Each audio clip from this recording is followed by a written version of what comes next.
연휴나 명절이 지나고 나면 많이들 심방세동이 재발해서 오시는데요. 휴일 심장 증후군이라는 용어도 있을 정도죠. 환자분께서 나가는 길에 진료실 문 앞에 서서 한마디 하십니다. 선생님, 환자는 괜찮죠?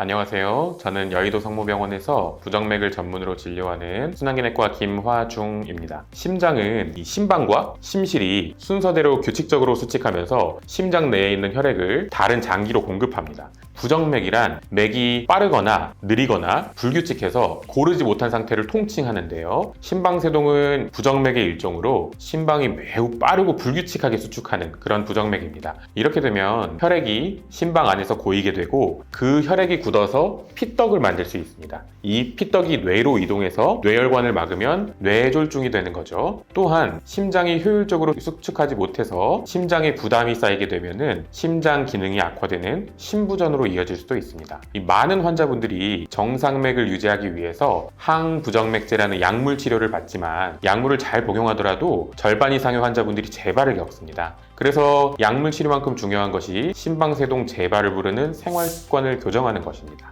오늘은 심방세동을 악화시키는 대표적인 생활습관 4가지를 말씀드리겠습니다.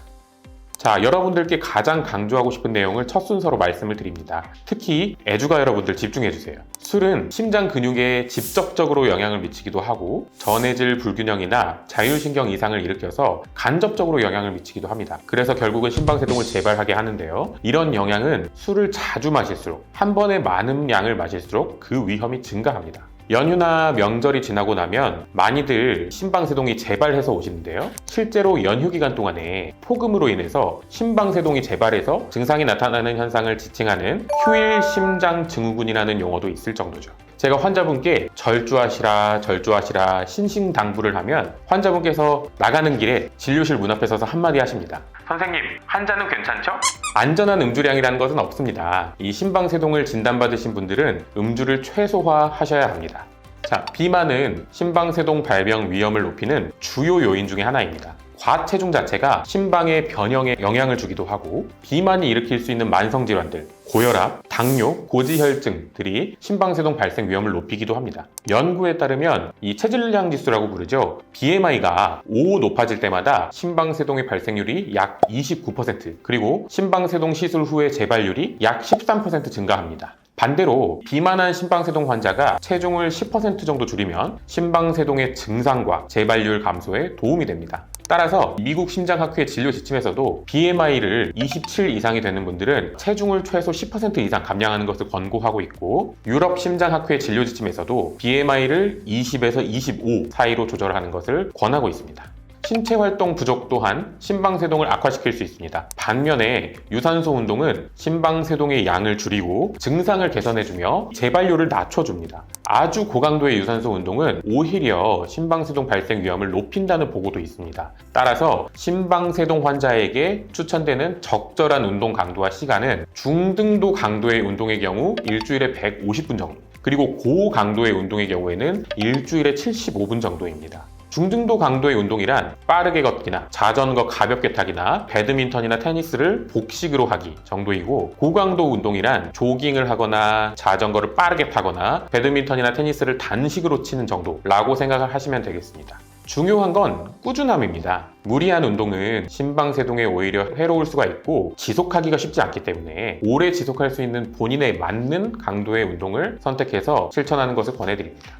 심방세동은 수면 습관과도 연관이 있습니다. 최근의 연구들에 따르면 수면 시간이 6시간 미만이거나 또는 8시간을 초과한 경우, 그리고 낮잠을 30분 이상 자는 경우, 그리고 마지막으로 수면 무호흡이 있는 경우에는 심방세동 발생의 위험도가 높아진다라고 합니다. 자율신경계 불균형이 이 심방세동의 발생과 밀접한 연관이 있는데요. 이러한 수면의 질 저하가 자율신경계 불균형을 야기함으로써 심방세동 발생을 유발할 수가 있습니다. 특히나 낮잠을 많이 자면서도 밤에도 수면 시간이 적절하지 않은 경우에는 그렇지 않은 환자에 비해서 3배 이상 심방세동 발생 위험이 증가합니다. 따라서 되도록이면 낮잠을 자지 않거나 최소화하고 밤에 6에서 8시간 정도로 적절한 수면 시간을 갖는 것을 권장합니다. 수면 무호흡이 있는 경우 수면 무호흡을 치료하는 것이 심방세동 재발률을 줄일 수 있는지에 대해서는 아직은 명확하진 않지만 수면 무호흡이 심방세동과 관계가 있는 것은 여러 가지 연구를 통해서 익히 알려진 사실이기 때문에 수면 무호흡이 아주 심한 경우에는 이에 대한 치료를 역시 고려해 볼 만합니다.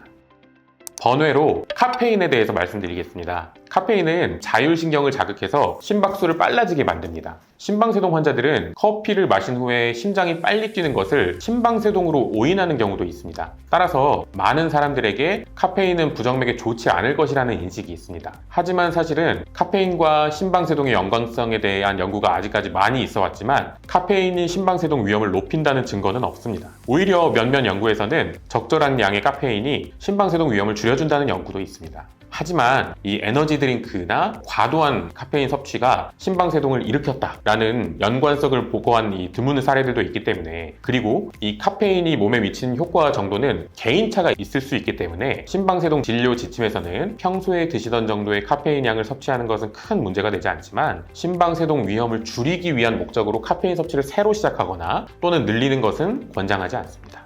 그러면은 당연히 개인차가 있겠지만 몇 잔 정도까지가 심장 건강을 해치지 않는 거의 마지노선이라고 생각하세요? 사람마다 제한된 양은 정해져 있지 않고, 아까도 말씀드렸지만 이 카페인에 대한 감수성이 개개인마다 차이가 있기 때문에 그것은 정확하게 몇 잔이라고 정할 수는 없습니다. 그런데 평소에 이 한두 잔 정도 마시는 것은 크게 문제가 되지 않을 것입니다.